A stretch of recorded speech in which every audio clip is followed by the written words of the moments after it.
Today is day 265 of the year 2021, and the date is September the 22nd, 2021. I'm reading from the New Living Translation of the Chronological One-Year Reading Bible, and today's scripture is from Nehemiah and Malachi. Nehemiah chapter 12, starting at verse 27, heading, Dedication of Jerusalem's Wall. For the dedication of the new wall of Jerusalem, the Levites throughout the land were asked to come to Jerusalem to assist in the ceremonies. They were to take part in the joyous occasion with their songs of thanksgiving and with the music of cymbals, harps, and lyres. The singers were brought together from the region around Jerusalem and from the villages of the Netophathites. They also came from Beth Gilgal and the rural areas near Geba and Asmaveth, for the singers had built their own settlements around Jerusalem. The priests and the Levites first purified themselves, then they purified the people, the gates, and the wall. I led the leaders of Judah to the top of the wall and organized two large choirs to give thanks. One of the choirs proceeded southward along the top of the wall to the dung gate. Hoshea and half the leaders of Judah followed them, along with Azariah, Ezra, Meshullam, Judah, Benjamin, Shemaiah, and Jeremiah. Then came some priests who played trumpets, including Zechariah, son of Jonathan, son of Shemaiah, son of Mattaniah, son of Micaiah, son of Zaccur, a descendant of Asaph. And Zechariah's colleagues were Shemaiah, Azarel, Melale, Jalale, Maai, Mathanel, Judah, and Hanani. They used the musical instruments described by David, the man of God. Ezra, the scribe, led this procession. At the fountain gate, they went straight up the steps on the ascent of the city wall toward the city of David. They passed the house of David and then proceeded to the water gate on the east. The second choir giving thanks went northward, around the other way to meet them. I followed them together with the other half of the people, along the top of the wall, past the Tower of Ovens, to the broad wall, then past Ephraim gate to the old city gate, past the fish gate and the Tower of Hananel, and on to the Tower of the 100. Then we continued on to the sheep gate and stopped at the guard gate. The two choirs that were giving thanks then proceeded to the temple of God, where they took their places. So did I, together with a group of leaders who were with me.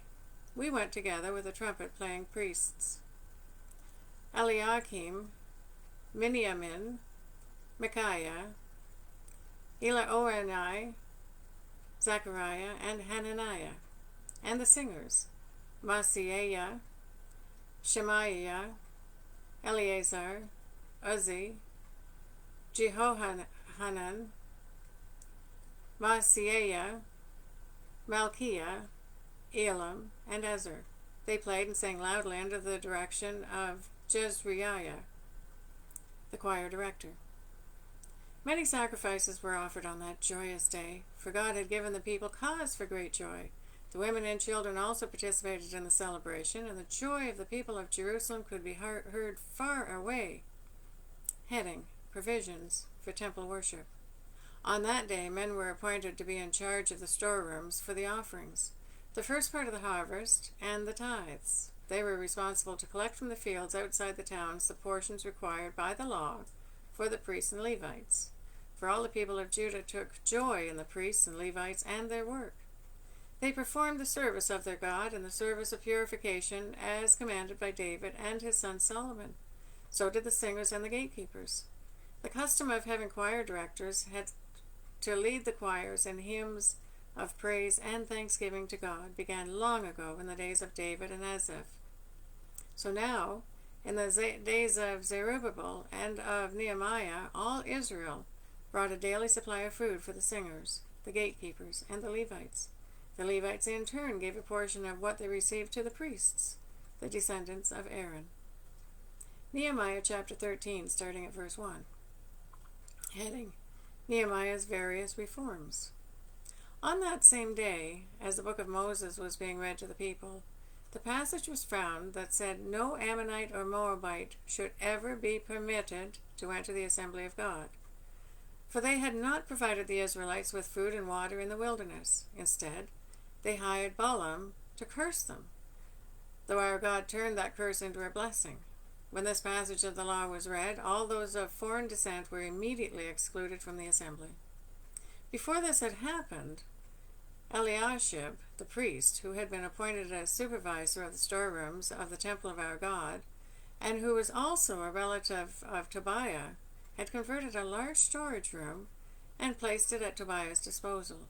The room had previously been used for storing the grain offerings, the frankincense, various articles for the temple, and the tithes of grain, new wine, and olive oil, which were prescribed for the Levites, the singers, and the gatekeepers, as well as the offerings for the priests.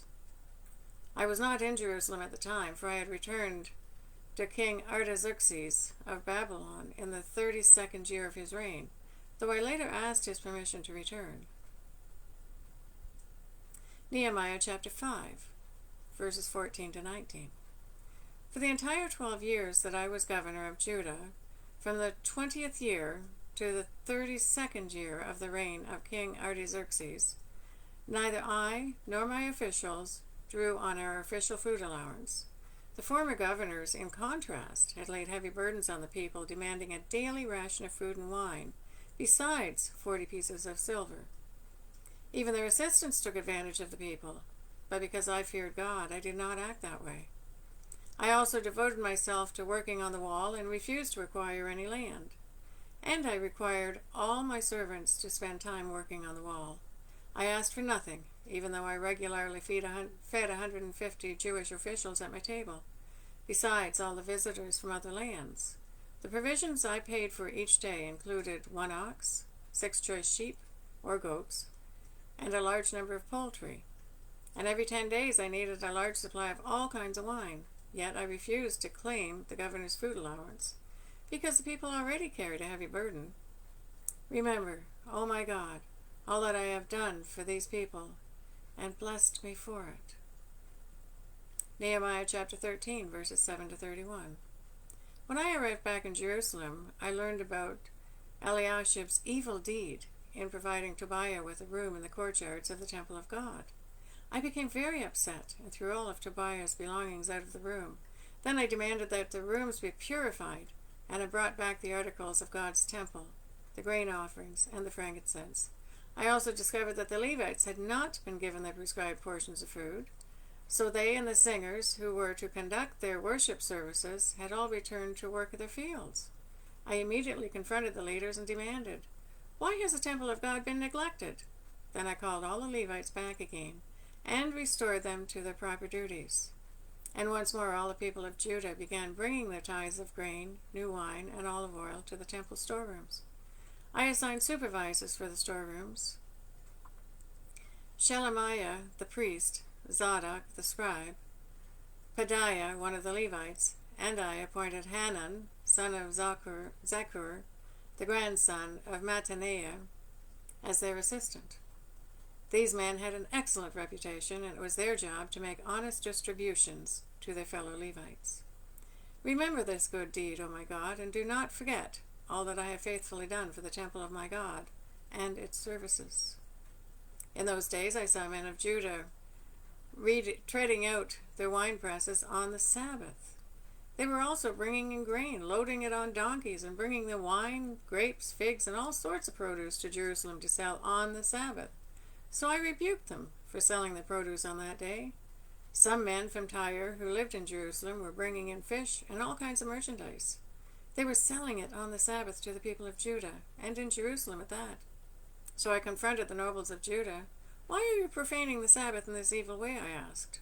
"Wasn't it just this sort of thing that your ancestors did that caused our God to bring all this trouble upon you and our city? Now you're bringing even more wrath upon Israel by permitting the Sabbath to be desecrated in this way." Then I commanded that the gates of Jerusalem should be shut as darkness fell every Friday evening, not to be opened until the Sabbath ended. I sent some of my own servants to guard the gates so that no merchandise could be brought in on the Sabbath day. The merchants and tradesmen, with a variety of wares, camped outside Jerusalem once or twice. But I spoke sharply to them and said, "What are you doing out there, camping around the wall? If you do this again, I'll arrest you." And that was the last time they came on the Sabbath. Then I commanded the Levites to purify themselves and to guard the gates in order to preserve the holiness of the Sabbath. Remember this good deed also, O my God. Have compassion on me according to your great and unfailing love. About the same time I realized that some of the men of Judah had married women from Ashdod, Ammon, and Moab. Furthermore, half the children spoke the language of Ashdod or of some other people and could not speak the language of Judah at all. So I confronted them and called down curses on them. I beat some of them and pulled out their hair. I made them swear in the name of God that they would not let their children intermarry with the pagan people of the land. Wasn't this exactly what led King Solomon of Israel into sin? I demanded. There was no king from any nation who could compare to him, and God loved him and made him king over all Israel. But even he was led into sin by his foreign wives. How could you even think of committing this sinful deed and acting unfaithfully toward God by marrying foreign women? One of the sons of Oiada, son of Eliashib, the high priest, had married a daughter of Sanballat, the Haranite. So I banished him from my presence. Remember them, O my God, for they have defiled the priesthood and the solemn vows of the priests and the Levites. So I purged out everything foreign and assigned tasks to the priests and Levites, making certain that each knew his work.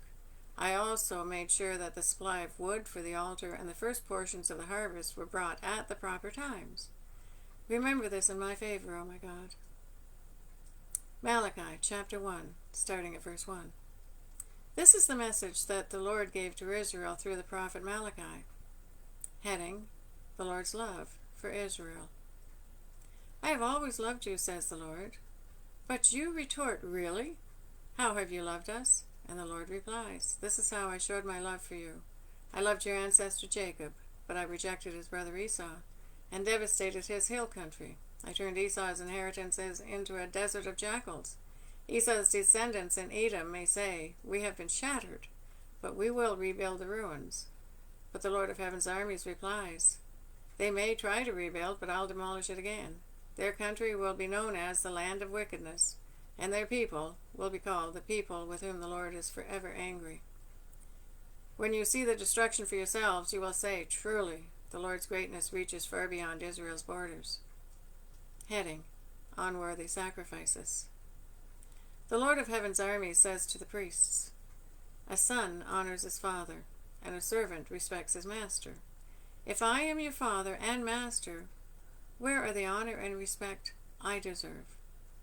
You have shown contempt for my name, but you ask, How have we ever shown contempt for your name? You have shown contempt by offering defiled sacrifices on my altar. Then you ask, How have we defiled the sacrifices? You defile them by saying the altar of the Lord deserves no respect. When you give blind animals as sacrifices, isn't that wrong? And isn't it wrong to offer animals that are crippled and diseased? Try giving gifts like that to your governor, and see how pleased he is, says the Lord of Heaven's armies. Go ahead, beg God to be merciful to you. But when you bring that kind of offering, why should he show you any favor at all? Asks the Lord of Heaven's armies. How I wish one of you would shut the temple doors so that these worthless sacrifices could not be offered.